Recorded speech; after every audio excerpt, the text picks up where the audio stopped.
Freedom of expression. What exactly is freedom of expression? It means freedom of speech and the press or mass media. It is a basic right guaranteed by the First Amendment.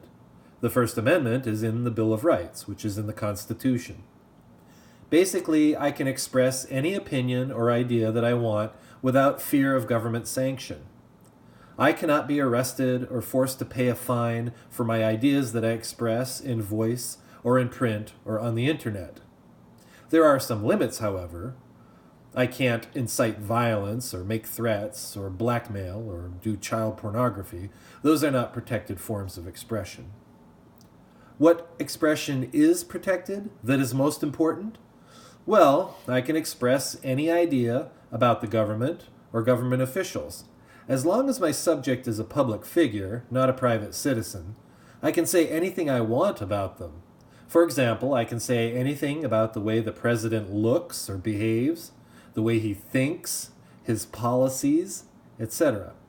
I can even make up lies about him, say that he's an alien from outer space that wants to eat our brains.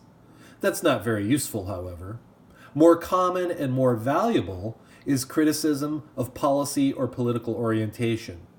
This is where protected speech is most important. If he's a public figure, such as a government official, I am free to say whatever I want, though I can't threaten him with personal harm or death. I can also say terrible things about the country or the government or a political party. The crime of sedition does not exist anymore. The First Amendment did away with that in 1789.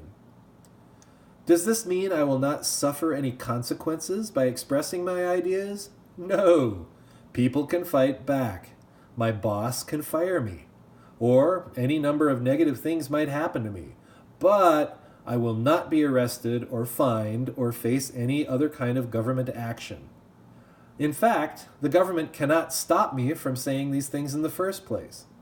Freedom of expression means that I can say or publish any idea I want about any public official or any group of people or institution and not face government sanction or censorship.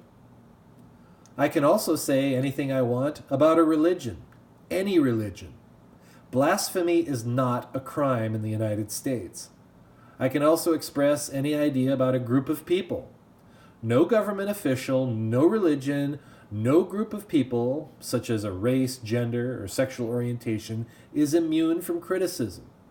Even hate speech is protected, as long as it's not direct threat of violence.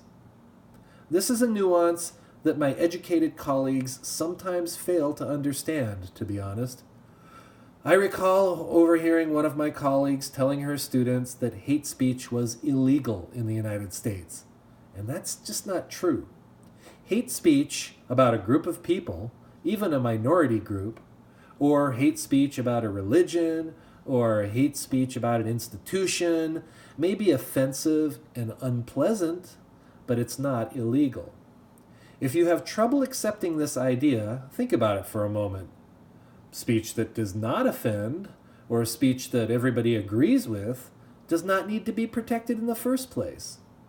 It is precisely the offensive, unpopular, or objectionable speech that requires protection by the First Amendment. Another way to think about it is this.